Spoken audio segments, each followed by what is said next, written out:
what if Kawhi walked into the Malibu beach house of Doc Rivers all those years ago and said, I have no problem playing with SGA? Oh, it's my greatest regret. I thought that for sure, all that they need to do is convince Kawhi to play half a season with Shai. That's it. Like, hey, look, I know you can't find your guy. It's rumored to be that, like, Kawhi wanted Jimmy Butler, right? And Jimmy Butler wanted to stay in Miami. Mm-hmm. So just say, play half a season. In the middle of the season, we'll figure out who your number 2 will be if you don't like him.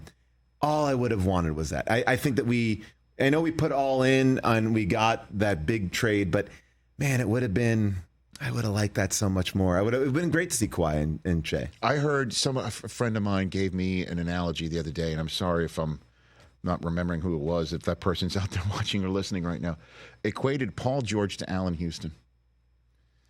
Which is great shot, can light it up, and can win a playoff game, can win a playoff series. But to win it all, ain't it?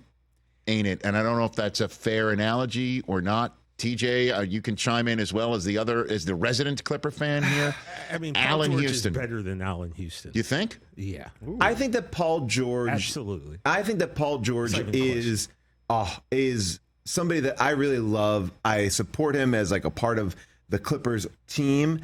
I thought that he had an exceptionally weak playoff appearance this year, and I thought that all the pieces were there to support him, and I was bummed about how he played in this playoffs. And that was, to me, a tough look when you're going to go into free agency looking for a max contract and, maybe a no trade clause or something like that. Like, I think that's hard. I think that like people always are going to crap on him, but I also think that his playoff performances are pretty solid. This year it wasn't so good. And I think that he carried the Clippers when Kawhi has been out. So I have nothing but love for PG.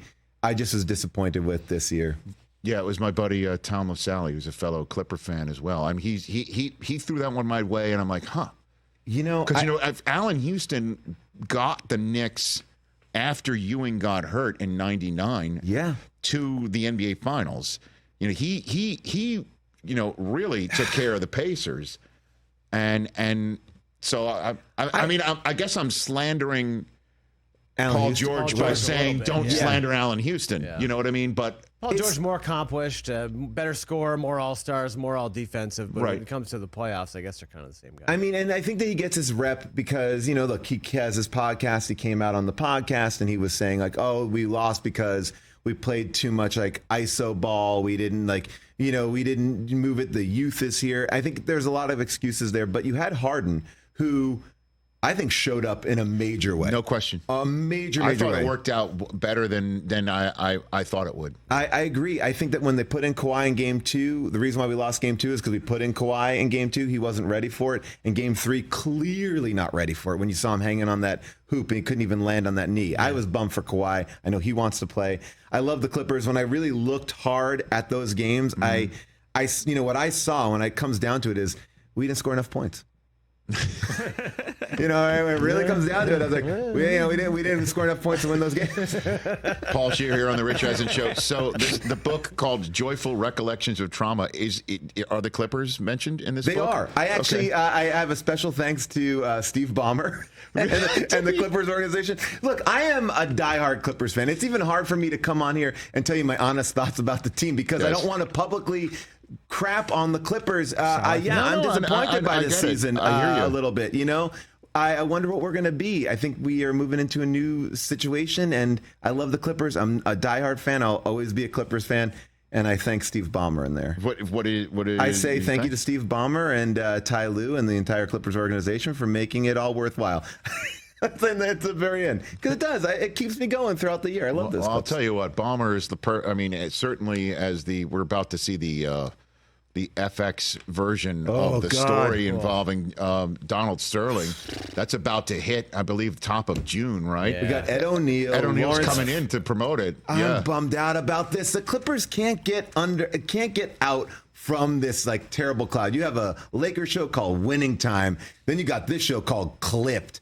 And I'm like, oh man, can we just get anything nice? And people come up to me and they're like, oh, what about your Clippers? What about your Clippers? And I'm like, What about everybody? I mean, come on. Like, no one's like talking about, oh, Luka's playing terrible in this playoffs. No one's talking about that. But I will say that I can't, like, people want to crap on the Clippers. They want to. Well, I was saying Ballmer's a perfect owner to turn the page to, somebody who is engaged, somebody who is out of his skull in a good way, and somebody who is incredibly well moneyed and has a sense of competition that probably is second to none, which is why he's got all the money that he has.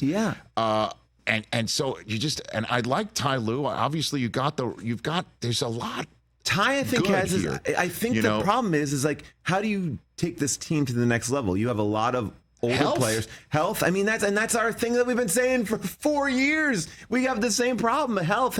And it's like, and it sucks. It just sucks. It's like, well, we never get to play a full playoff with Kawhi. We know that Kawhi can be lethal. We know that Kawhi and PG and James Harden had that like little run there where they were lethal. But when you look at Ant and you look at the team in Minnesota, you look at OKC, you're like, oh, youth is here, and we're an older team. And I love people like Terrence Mann. I like Brandon Boston. I like Bones. I like that youth core that we have. But I think for us to make a move into the future, we're going to have to.